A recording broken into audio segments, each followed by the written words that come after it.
नमस्कार विद्यार्थी मित्रांनो, आज आपण पाहणार आहोत 121 साहित्य विचार यामधील पुस्तक क्रमांक 3 साहित्य, समाज आणि संस्कृती यामधील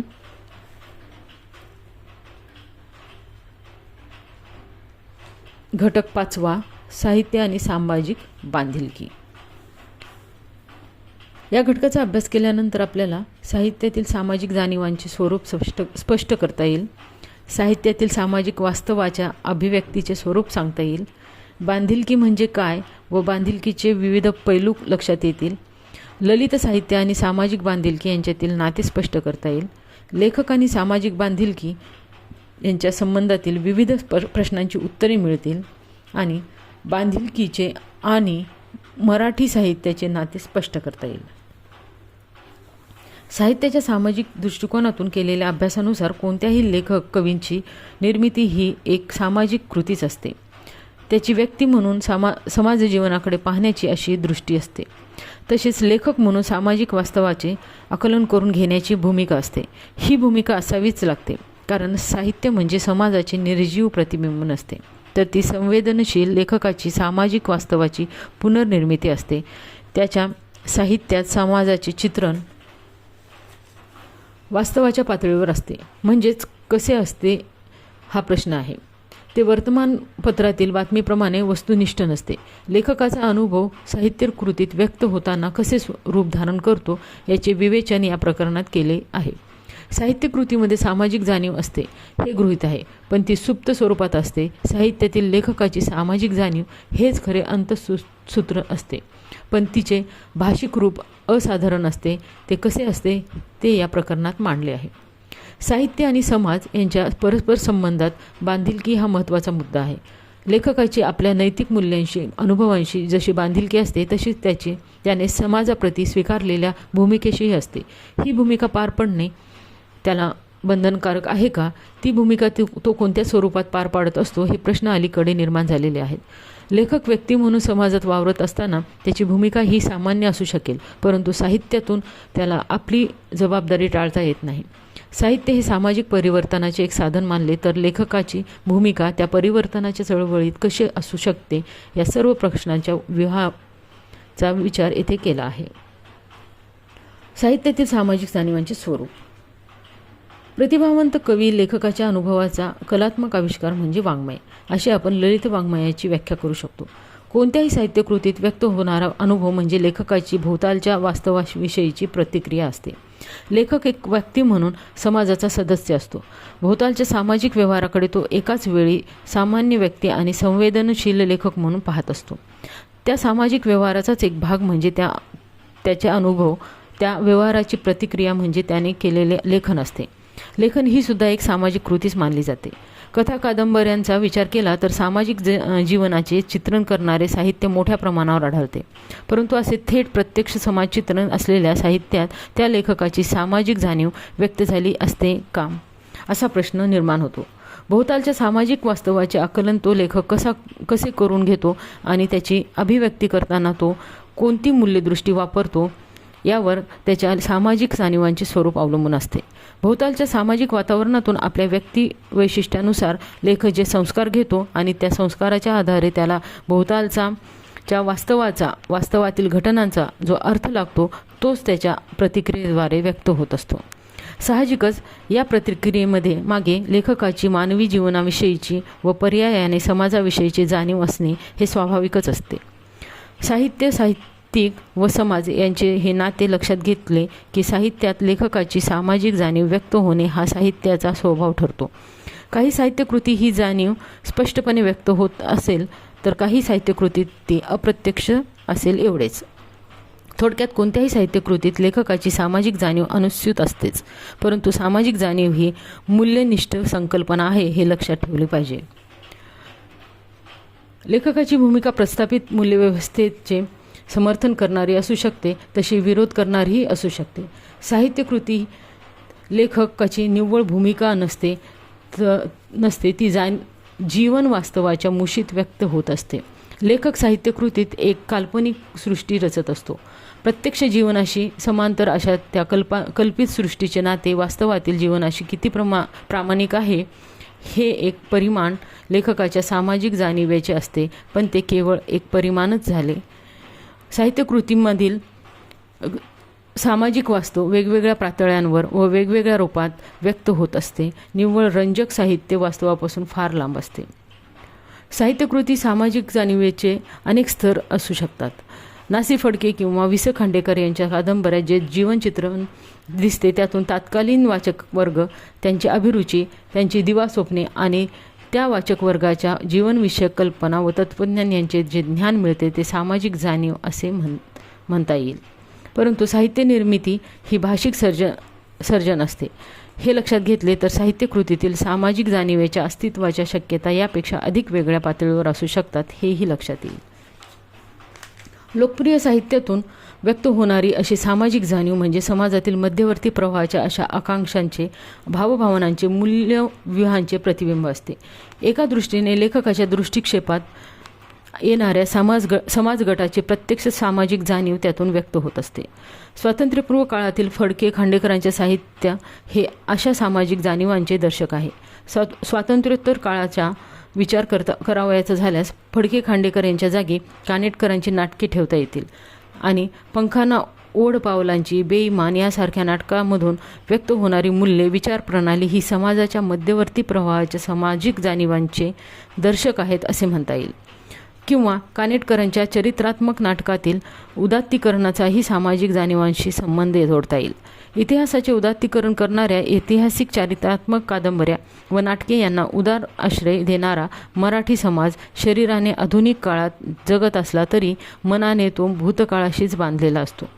याचे दैनंदिन जीवनातील पुरावे पाहिले तर लोकप्रिय साहित्यातून समाजाची प्रत्यक्ष सामाजिक जाणीव व्यक्त होते असे म्हणता येईल. साहित्यातील सामाजिक वास्तव. लेखकाचे अनुभवविश्व सभोवतालच्या सामाजिक वास्तवाचेच एक रूप असते. वाङ्मय कृती ही त्याची सामाजिक कृतीच असते. हे एकदा मान्य केले की वाङ्मय कृतीतील सामाजिक वास्तवाचे स्वरूप स्पष्ट होते. साहित्यातील वास्तव समजून घेताना प्रथम वास्तव ही संकल्पना साहित्याच्या संदर्भात समजून घ्यावी लागते.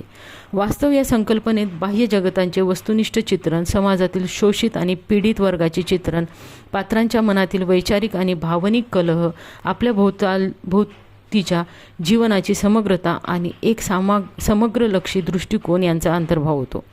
वास्तववादाचा विकास एका विशिष्ट कालखंडात झालेला असला तरी साहित्यातील एक प्रवृत्ती म्हणून ती कोणत्याही काळात आढळते.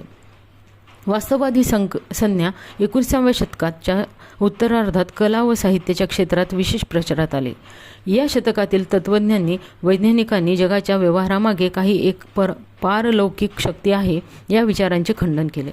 त्यामुळे बाह्य जगतांचे ज्ञान आणि प्रगटीकरण हे साहित्य आणि इतर कलांचे उद्दिष्ट ठरले.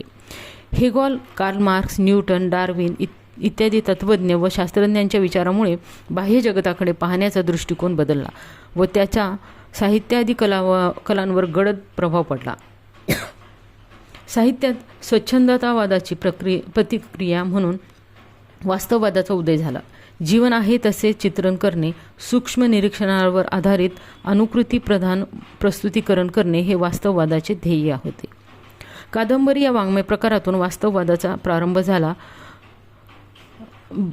झाक हा फ्रान्समधला कादंबरीकार वास्तववादाचा प्रवर्तक मानला जातो. साहित्यातील वास्तवाच्या संदर्भात पहिला मुद्दा भाषेचाच आहे. लेखक आणि वाचक यांचा वाङ्मयीन संवाद हा एकाच भाषेत होतो. एरवी वर्तमानपत्राच्या भाषेतील समाज वास्तव वाचकांना परिचित असते. त्या भाषेतील शब्द वापराच्या अतिरेकामुळे संवेदना हरवून बसतात.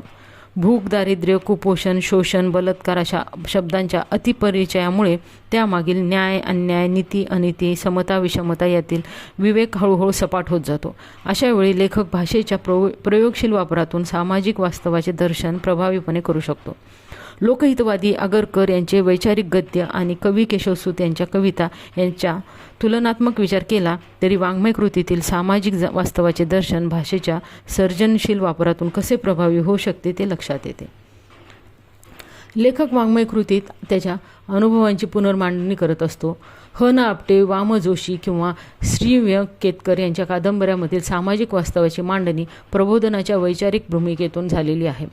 त्यावेळी त्यांच्या कादंबऱ्यांचे वाचक विशिष्ट वर्गातील होते, म्हणून त्या वाचकांची भाषा आणि त्या कादंबरीकारांची भाषा यात एक प्रकारचा आकलन क्षमतेचा करार होता. त्यानंतर कालखंडाचे उदाहरण घेतले तर हा मुद्दा अधिक स्पष्ट होतो. वि. स. खांडेकर, ना. सी. फडके व ग. माडखोलकर यांचे कादंबरी विश्व या संदर्भात तपासून पाहण्यासारखे आहे. फडक्यांचे नायक नायिका उघड पुणे मुंबईच्या उच्च मध्यमवर्गीय वर्गातील आढळतात. खांडेकरांचे नायक महाराष्ट्रातील व्यापक क्षेत्रात वावरणारे आहेत. माडखोलकरांनीही आपल्या पात्रसृष्टीत ग्रामीण, दलित व अन्य धर्मीयांना स्थान देण्याचे प्रयत्न केला आहे. परंतु या तीनही लेखकांच्या नायकांची प्रेमप्रकरणे मात्र एकाच पातळीवरची आहेत. तत्कालीन महाराष्ट्र, तेथील लोक, त्यांचे राहणीमान, त्यांची जीवनशैली यांचा विचार केला तर या लेखकांच्या कादंबरीतील पात्रे महाराष्ट्रातील सामाजिक वास्तवाचे प्रतिनिधित्व करतात काय, असा प्रश्न उपस्थित केला तर याचे उत्तर नकारार्थीच मिळते. याचे कारण साहित्यात वापरली जाणारी भाषा ही त्या समाजातील वाचकांच्या भाषेशी संवादी असते. सामाजिक वास्तवाचे साहित्यातील आकलन त्या भाषेवर अवलंबून असते. त्यामुळे व्यापक मराठी समाजाचे वास्तवदर्शन करणारे साहित्य मराठीत निर्माण होण्यास 1960च्या नंतरचे दशक उजडावे लागले. मराठीतील लघुनियतकालिके, दलित कविता व आत्मकथने, भालचंद्र नेमाडे, भाऊपाध्ये, उद्धव शेळके, मनोहर तल्हार आणि आनंद यादव यांच्या कादंबऱ्यातील सामाजिक वास्तव यातील भाषेच्या प्रयोगामुळे सामाजिक वास्तवाच्या अधिक जवळ जाणारे आहे हे लक्षात येते. साहित्यात सामाजिक वास्तवाचे चित्रण कसे केले असावे, ह्यात बाह्य जगाचे वस्तुनिष्ठ चित्रण असावे अशी अपेक्षा असते. हे चित्रण अर्थात शास्त्रीय किंवा वैचारिक वाङ्मयाप्रमाणेच ललित साहित्यात असू शकत नाही. साहित्यात भाषिक सर्जन असते. भाषेच्या प्रयोगातूनच साहित्यात नवनिर्मिती होते. परंतु सामाजिक वास्तवाचे वस्तुनिष्ठ चित्रण याचा अर्थ ज्या सामाजिक घटना, प्रसंग, व्यक्ती आणि व्यक्तीमधील संबंधाचे चित्रण असेल, त्यांच्या वर्तनामागील प्रेरणा, त्यांच्या इच्छाकांक्षा, त्यांचे सुप्त वासना विकार आणि त्यांच्या परस्पर संबंधातील गुंतागुंत ह्यांचे सूचन वस्तुनिष्ठ असले पाहिजे. समीक्षक साहित्यकृतीचे अर्थनिर्णयन करताना ह्या मुद्द्याचा सुद्धा प्रामुख्याने विचार करतात, कारण साहित्याकडून वाचकाची, समाजाची तीच अपेक्षा असते. साहित्यात शोषित व पीडित वर्गांचे चित्रण असावे अशी वाङ्मयाकडून अपेक्षा असते. लेखक हा एक व्यक्ती म्हणून एक विशिष्ट समूहातील असला तरी लेखक म्हणून तो संपूर्ण समाजाच्या संवेदनेचे प्रतिनिधित्व करीत असतो. विशाल करुणा आणि मानवतावादी दृष्टिकोन त्याच्या व्यक्तिमत्वात असते. समाजातील सर्व वर्ग, सर्व स्तरातील समूह, सर्व प्रकारच्या उपेक्षित, दुःखी व्यक्ती यांनाही जेव्हा साहित्यात स्थान मिळते तेव्हाच त्या साहित्यातून सामाजिक वास्तव प्रकट झाले असे म्हणता येईल. थोडक्यात लेखकाची निर्मिती ही समग्र लक्ष्य असावी, भोवतालच्या जीवनाची समग्रता त्याच्या साहित्यकृतीत असावी. असे असेल तर सामाजिक वास्तव हेच या प्रतिभावंताच्या साहित्याचे केंद्र बनते. साहित्यकलेचा मानदंड केवळ भाषिक कलाकुसरीतून अस्तित्वात येत नाही, तर त्यामागे व्यापक सामाजिक वास्तवाच्या आविष्करणाची तहान असते, हे लक्षात घेतले पाहिजे. बांधिलकी आणि अर्थ. व्यक्ती आणि समाज यांच्या परस्पर संबंधातील बांधिलकी, कमिटमेंट ही एक संकल्पना आहे. बांधिलकी म्हणजे एखाद्या गोष्टीला बांधील असणे किंवा जबाबदार असणे. व्यक्ती समाजात राहते म्हणून तिची कर्तव्य आणि अधिकार यांना अस्तित्व आहे. आपल्या अधिकारांचे रक्षण करताना व्यक्तीला समाजाप्रती काही जबाबदारीही स्वीकारावी लागते. समाजातील अन्य घटकांच्या अधिकारांचे भान ठेवणे आणि त्याप्रमाणे आपले वर्तन ठेवणे ही त्याची एक जबाबदारी होऊन बसते. थोडक्यात तो सामाजिक नियमांचे पालन करण्यास बांधील आहे असे म्हणावे लागेल. एक नागरिक म्हणून व्यक्तीची अशी बांधिलकी असणे हा बांधिलकी या संकल्पनेचा एक अर्थ आहे. वेबस्टरच्या थर्ड न्यू इंटरनॅशनल डिक्शनरीत कमिटमेंट या संज्ञेचा तत्त्वज्ञानातील अर्थ पुढीलप्रमाणे दिला आहे किंवा अशी व्याख्या करता येईल. बांधिलकी ही एक अशी निर्णायक नैतिक निवड आहे की जी केल्याने माणसाला एक निश्चित स्वरूपाचा आचारमार्ग स्वीकारावा लागतो. केलेल्या निवडीशी स्वतःला बांधून घ्यावे लागते, तिच्याशी एकनिष्ठ राहावे लागते. या व्याख्येवरून बांधिलकी म्हणजे व्यक्तीने घेतलेला एक दृढ स्वरूपाचा नैतिक निर्णय असतो. त्यानुसार आचरण करण्यास व्यक्ती बांधलेली असते. बांधिलकीच्या या संकल्पनेचा संबंध नैतिकतेशी आहे. या नैतिकतेचा संबंध व्यापक सामाजिक हिताशी असतो.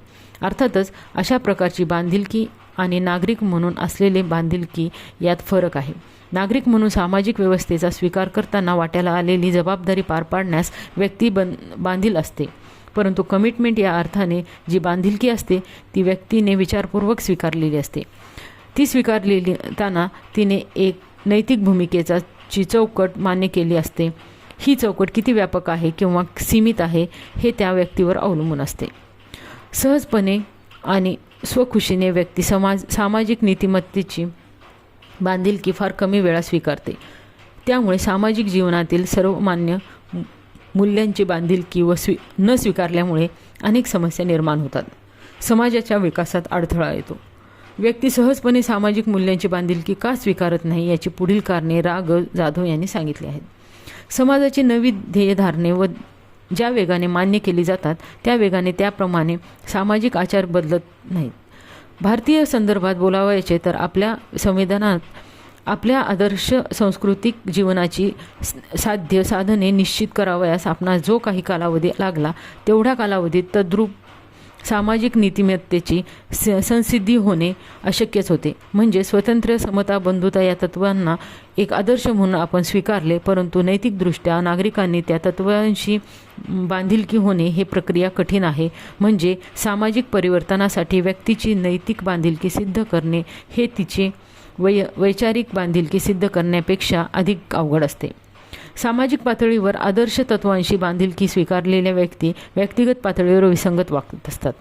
याची कारणे भारतासारख्या पारंपरिक व बहुजन जिनसी समाजात शोधावी लागतात. व्यक्तींची पारंपरिक बंधने बहुकेंद्रीय असतात. व्यक्ती आपली जात, आपला व्यवसाय, आपला धर्म, आपला वर्ग इत्यादींशी जन्मताच बांधलेली असते.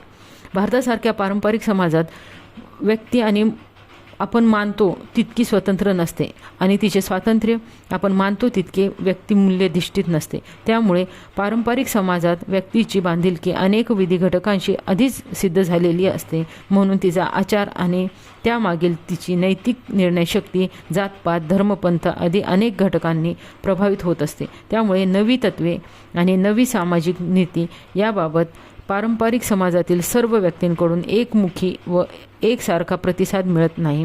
एवढेच नव्हे तर समाजातील जातीनिष्ठ, वर्गनिष्ठ, व्यवसायनिष्ठ असे जे घटक प्रबल असतात ते घटक नव्या सामाजिक नीतीस प्रच्छन्नपणे व प्रकटपणे विरोधही करू शकतात. या विरोधाचे रूप अर्थातच तात्विक नसून व्यावहारिक आणि नैतिक स्वरूपाचे असते. थोडक्यात काही समान उद्दिष्टांनी एकत्र आलेल्या व परस्पर सहकार्य असलेल्या कटिबद्ध असलेल्या व्यक्तींचा समूह म्हणजे समाज अशी आपण समाजाची व्याख्या करीत असतो.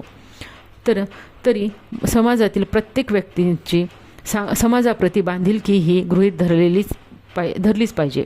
ती समान उद्दिष्टे सर्व व्यक्तींनी मान्य केली आहेतच असे मानले पाहिजे. असे जर गृहीत धरले जात नसेल तर तेथे तो व्यक्तींचा समूह, समाज व संज्ञेचा ला प्राप्त नाही असेच म्हणावे लागते. अशा प्रकारच्या समाजात व्यक्तीच्या स्वातंत्र्यावर काही बंधने येणे स्वाभाविक आहेत.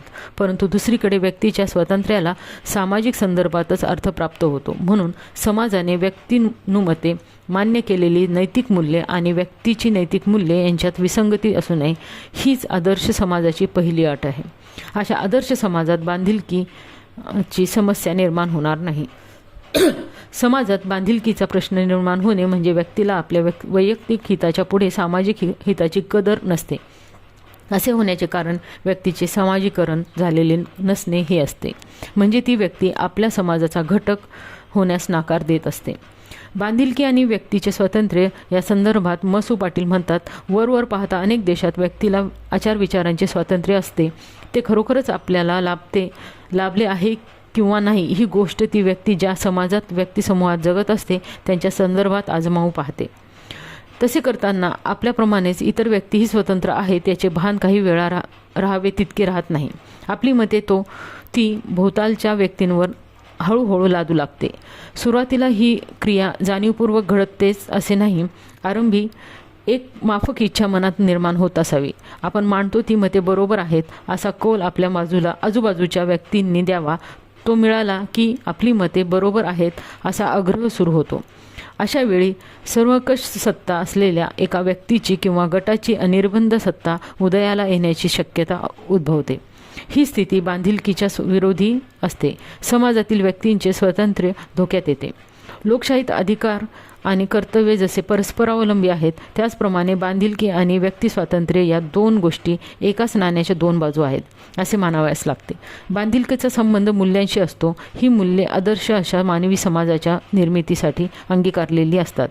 व्यक्ती ही समाजाची एक सदस्य असते. या नात्याने सामाजिक हितासाठी समाजातील सर्व घटकांच्या व्यापक कल्याणासाठी निवडलेल्या जीवनमूल्यांची व नीतिमूल्यांची बांधिलकी स्वीकारणे अपेक्षित असते. ललित साहित्य आणि सामाजिक बांधिलकी. बांधिलकी ही व्यक्ती आणि समाज यांच्या परस्पर संबंधातील एक व्यापक संकल्पना आहे. जीवनाच्या प्रत्येक क्षेत्रात बांधिलकीचे स्वरूप काहीसे वेगवेगळे असते. लेखकाच्या बांधिलकीची संकल्पना साहित्याच्या क्षेत्रातील आहे. समकालीन साहित्य व्यवहारात साहित्य आणि सामाजिक बांधिलकी, लेखक आणि सामाजिक बांधिलकी तसेच बांधिलकी आणि वाङ्मयीन महात्मता या प्रश्नासंबंधी सातत्याने विचार केला जात असतो. किंबहुना लोकशाही, राज्यव्यवस्था, साहित्य कलेचे स्वातंत्र्य आणि सामाजिक बांधिलकी याबाबत अनेक तीव्र स्वरूपाचे वादविवाद सतत होत असतात. या अनुषंगाने ललित साहित्य आणि बांधिलकी या संदर्भातील विविध पैलूंचा विचार येथे करावयाचा आहे. लेखकाच्या बांधिलकीची संकल्पना प्राचीन आहे. ती व्यास, होमर यांच्यापासून सर्व मानवी समाजांच्या वाङ्मयीन संस्कृतीमध्ये निरनिराळ्या स्वरूपात आढळते असे भालचंद्र नेमाडे म्हणतात. लेखकाच्या किंवा साहित्यातील बांधिलकीचे स्वरूप कसे असते हे मसू पाटील यांनी पुढील शब्दात मांडले आहे. बांधिलकीची संकल्पना ही विचारपूर्वक केलेल्या नैतिक निवडीशी आणि त्याप्रमाणे अनुसरण्याच्या निश्चित स्वरूपाच्या आचारमार्गाशी निगडीत आहे. अशी निगडीत आणि त्याप्रमाणेच करावयाच्या कृतीत व्यक्तीचे स्वातंत्र्य गृहीत आहे. साहित्यातील बांधिलकीची संकल्पना लेखसापेक्ष असून साहित्य आणि रसिक या अन्य दोन घटकांच्या बांधिलकीशी येणारा संबंध दुरान्वयीचा असतो असे विधान करून भालचंद्र नेमाडे म्हणतात, मानवी समाज आजपर्यंत वंशिक, धार्मिक, राष्ट्रीय वगैरे बऱ्याच वाईट अशास्त्रीय तत्वांवर संघटित होऊन टिकून आहे. त्या सर्वच तत्वांशी त्या देशातील लेखकांची बांधिलकी होती. म्हणजे बांधिलकीची संकल्पना वैश्विक असली तरी देशकाल परत्वे बदलणारी आहे. हे जागतिक साहित्याच्या इतिहासावरून लक्षात येते. दोन भिन्न भाषा समूहामधील लेखकांच्या बांधिलकीचे संदर्भ बदलते असल्यामुळे बांधिलकीचे वैश्विक स्वरूप सिद्ध करणे कठीण असते. बांधिलकी हे स्वायत्त तत्व ठरू शकेल असे वाटत नाही. निकृष्ट दर्जाच्या प्रचारकी साहित्यावरून बांधिलकी हे सौंदर्यशास्त्रीय तत्वांच्या विरोधात काम करणारे तत्व आहे असेही म्हणता येईल. परंतु बांधिलकी नसलेले लेखकांचे साहित्य मात्र हटकून निकृष्ट असते असे म्हणता येते. साहित्य हे समूह मनाच्या अंतस्तरावरचे विनिमयाचे साधन असल्याने बांधिलकीला सामूहिक म्हणजे सामाजिक संदर्भ आपोआपच प्राप्त झालेले असतात. ज्या साहित्यकृतीत मनाला बांधणारे हे तत्व नसते ती साहित्यकृती निव्वळ शब्दांचा डोलारा असतो. भाषांच्या समूह जीवना सापेक्षतेचा स्पर्श अशा साहित्याला होत असतो. म्हणूनच साहित्यातील बांधिलकीचा विचार करताना साहित्याची ही विशिष्ट व्याख्या गृहीत धरावी लागते. बांधिलकी म्हणजे विशिष्ट आशयाचे, विशिष्ट अभिव्यक्तीचे, विशिष्ट प्रकारचा भर देणारे असे साहित्य निर्माण करणे म्हणजे साहित्यातील बांधिलकी होय. याचाच दुसरा अर्थ साहित्याचा विषय आणि आशय यांच्यात विशिष्ट प्रकारे निवड करण्याचा निर्णय म्हणजे वाङ्मयीन बांधिलकी होय. असा निर्णय दोन प्रकारचा असू शकतो. पहिला प्रकार म्हणजे असा निर्णय त्या साहित्यकाने स्वेच्छेने घेतलेला असतो आणि दुसरा प्रकार म्हणजे असा निर्णय पुष्कळदा लेखकावर कोणीतरी लादलेला असतो. थोडक्यात लेखकाची बांधिलकी ही जीवनाच्या समग्रतेशी, जीवनाकडे पाहण्याच्या उदार व कारुण्यपूर्ण दृष्टिकोनाशी असते. प्रत्यक्ष साहित्यकृतीत लेखकाची भूमिका समाज आणि संस्कृतीशी संवादी आणि विसंवादी अशीही असू शकते. समाज आणि संस्कृती यांच्या बाह्य आणि वास्तव कवचाशी बांधून घेऊन त्यांच्या गाभ्याजवळ जाण्याची त्याची उर्मी असते. ललित वाङ्मय किंवा कला या समाजाशी बांधिलकी पत्करतात. ती त्या अंतर्विरोधाचे प्रस्फुटन करण्यासाठी नि त्यांच्या सत्वाचे संरक्षण आणि संवर्धन करण्यासाठीच होय. म्हणून संस्कृती आणि कला वाङ्मयात यात नेहमीच एक ताण असतो, एक प्रकारचा विधायक विसंवाद असतो. अर्थात हे सर्व तत्वतः आणि श्रेष्ठ कला साहित्याच्या संदर्भातच समजावून घ्यावयाचे असते. बांधिलकीचा प्रश्न हा आधुनिक पश्चिमी समाजात उदयास आलेल्या मतप्रणालीचे अपत्य आहे. राष्ट्रवाद, उदारमतवाद, साम्यवाद, समाजवाद, फॅसिसिझम सारख्या मतप्रणाली राजकीय संघटनांनी व शासनसत्तांनी स्वीकारल्याने त्या मतप्रणालीला अनुसरून समाजातील सर्व शक्तींनी कार्य करावे असा आग्रह धरण्यात येऊ लागला. त्याप्रमाणे ललित कला व साहित्य यांची निर्मिती होऊ लागली. 20व्या शतकाच्या 3ऱ्या दशकापासून तर मतप्रणालीत ध्रुवीकरण घडून स्वतंत्र लोकशाही समाज व बंदिस्त सर्वंकष सत्तेखालील समाज अशा 2 गटात पश्चिमी व जग विभागले गेले. यातून साहित्यात कलावंतांच्या बांधिलकीचा प्रश्न तीव्रतर होत गेला. एखाद्या अधिकृत धोरणाचा पाठपुरावा करण्याचे कार्य म्हणजे वाङ्मयीन बांधिलकी अशी व्याख्याच रूढ झाली. या बांधिलकीतून जे साहित्य निर्माण झाले त्याने काही एक प्रकारच्या सामाजिक सांस्कृतिक परिवर्तनाच्या कार्यास मदत केली. कलेसाठी कला या तत्वाच्या मतप्रणालीच्या युगात कायमचा अंत झाला. ललित साहित्याचे सामर्थ्य पटले व मान्य करण्यात आले. ती एक मोठी शक्ती आहे याची जाणीव ठळकपणे झाली. राजकीय सामाजिक परिवर्तनाच्या प्रक्रियेत या शक्तीचे कार्य महत्त्वाचे मानले गेले. म्हणूनच ही शक्ती विशिष्ट ध्येयधारणेसाठी विशिष्ट मतप्रणालीसाठी राबवण्याची आकांक्षा निर्माण झाली. लेखक आणि सामाजिक बांधिलकी.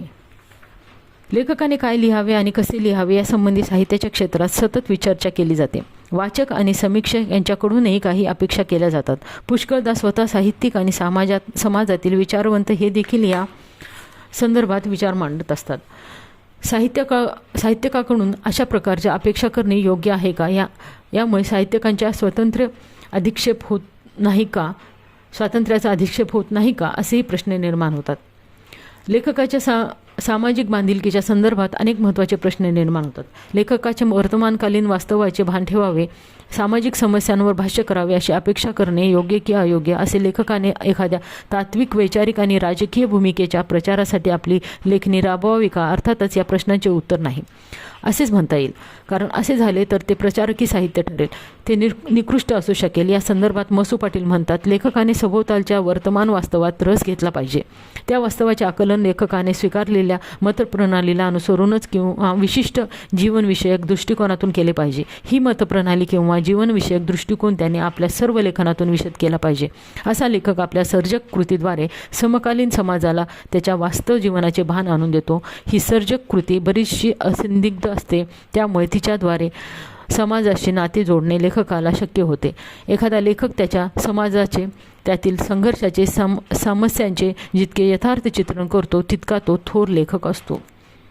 दुसरा मुद्दा लेखकाचे लौकिक जीवन आणि त्याची सामाजिक बांधिलकी त्यांचा संबंध आहे.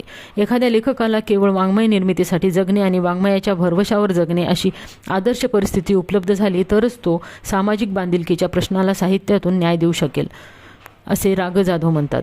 वाङ्मयाला जीवन समर्पण करणे ही एक साहित्यसृष्टीतील आदर्श अवस्था मानली पाहिजे. ही अवस्था अर्थातच प्रत्येक साहित्यिकाच्या व्यक्तिगत प्रेरणेनुसार आणि व्यक्तिशः निर्माण होत असते.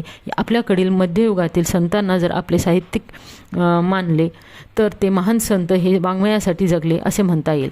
केशवसुतांसारखी कवी जीवनातील सगळी अर्थपूर्णता काव्यात पाहू शकाल व जगू शकाल म्हणून तोही साहित्यातील त्यासाठी जगला असेही म्हणता येईल.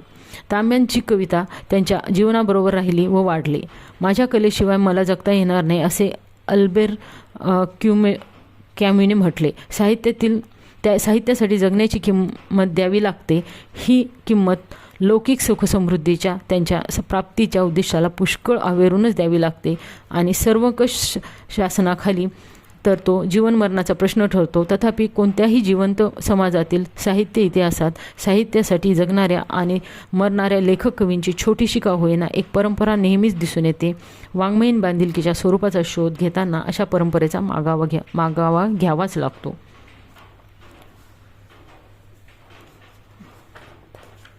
साहित्यिकांनी सामाजिक बांधिलकी जपली पाहिजे याचा अर्थ एवढाच की लेखकांनी सामाजिक वास्तवाकडे अधिक डोळसपणे, समग्रतेने, जिज्ञासेने आणि कारुण्याने पाहिले पाहिजे. तरच ते अथांग मानव्याचे दर्शन घडविणारे आणि त्यांच्या बाजूने उभे राहणारे साहित्य लेखकांकडून निर्माण होईल.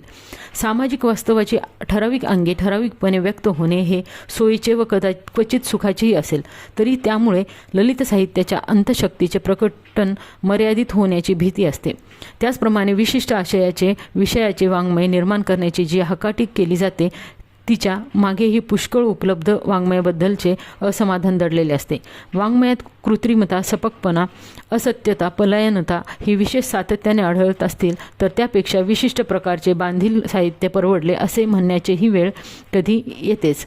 असे सांगून राग जाधव म्हणतात की आपल्या सुदैवाने आपल्या समाजात लोकशाहीची तत्त्वे मान्य झालेली आहेत, पण म्हणूनच कला वाङ्मयाच्या मूलभूत अतिशयोक्तीची जोपासना करून मानवी मुक्तीची महागाथा रचण्याचे आव्हान आपणापुढे आहे. बांधिलकी आणि मराठी साहित्य. मराठी साहित्याच्या बांधिलकीच्या अंगाने विचार करताना असे लक्षात येते की आपण स्वीकारलेल्या लोकशाही व्यवस्थेमुळे विशिष्ट अशा एका विचारप्रणालीची कडवी बांधिलकी प्रभावी होऊन सत्तेने तिला अधिष्ठान लाभले असे वाटत नाही. परंतु मराठीत बांधिलकीचा आशय मध्ययुगीन काळातील धर्मविचारात होता व तात्कालिक धर्मसत्ता व शासनाला सत्तेत नसला तरी समाज मनावर तिचा प्रभाव कडवा होता. यामुळे विविध धार्मिक संप्रदायात निर्माण झालेले साहित्य एका प्रकारच्या स्वेच्छा बांधिलकीनेच प्रेरित केले होते असे म्हणता येईल, असे मत नोंदवून राग जाधव म्हणतात की ब्रिटिश काळात स्वातंत्र्याच्या ध्येयाने वेडे झालेले शिवरामपंत परांजपे, खाडिलकर, सावरकर यांसारख्या लेखकांचे साहित्य एक प्रकारे राष्ट्रवादाशी बांधीलच होते. अलीकडच्या दलित साहित्य प्रवाहातही बांधिलकीचा जोम दिसून येतो. मार्क्सवादाच्या मराठी साहित्यावरील प्रभाव सर्वसामान्य आहे. वैचारिक आणि सैद्धांतिक साहित्याबरोबरच कविता व कादंबरी या प्रकारात मार्क्सवादी जाणीवेचे ललित साहित्य मराठीत आढळते. कवी नारायण सुर्वे हे मार्क्सवादी पक्षाचे कार्यकर्ते होते. त्यांची संपूर्ण कविता मार्क्सवादी विचारसरणीचे भावरूपच वाटते. कविता म्हणून सुर्व्यांची कविता मराठीतील श्रेष्ठ आहेच, पण त्यांचे वैचारिक विश्व मार्क्सवादी जाणीवेने ओतप्रोत आहे, हेही खरे. अशाच प्रकारे गांधीवाद, जनवाद, आंबेडकरवाद यांच्या प्रभावातील बरेचसे साहित्य एखाद्या विचारसरणीची बांधिलकी स्वीकारलेले साहित्य कसे असते हे दर्शविणारे आहे. दलित, ग्रामीण, आदिवासी, मुस्लिम आणि स्त्रीवादी या जाणीवांचे साहित्यसुद्धा त्या साहित्याच्या चळवळीच्या प्रेरणांमधून उदयास आलेले आहे. त्यातील जाणीवा अनेक विचारप्रणालीच्या असून त्या एकमेकांत गुंतलेल्या आहेत, परंतु जीवनानुभवांचा निरागसपणे आविष्कार करण्याऐवजी सभोवतालच्या वास्तवाच्या आपल्या बांधिलकी असलेल्या विचारव्यूहातून आकलन करून जीवानुभवांची रचना केली असल्याचे बहुतांश साहित्यात दिसते. या साहित्य प्रवाहाचे चळवळ हे सुद्धा साहित्याच्या क्षेत्रातील बांधिलकीच्या समाजकरणाचे व राजकारणाचे उदाहरण म्हणून नमूद करता येईल. साहित्यातून चळवळी निर्माण झाल्या, तसेच चळवळीतून साहित्यांना प्रेरणा मिळाली असेही घडले आहे. या चळवळीमधून किती अस्सल साहित्य निर्माण झाले, किती साहित्यकृतींनी मराठी साहित्यात मौलिक योगदान दिले हा एक प्रश्न असला तरी वैचारिक बांधिलकीतून निर्माण झालेले साहित्य म्हणून या साहित्याची नोंद नक्कीच घेतली पाहिजे, यात शंका नाही. धन्यवाद.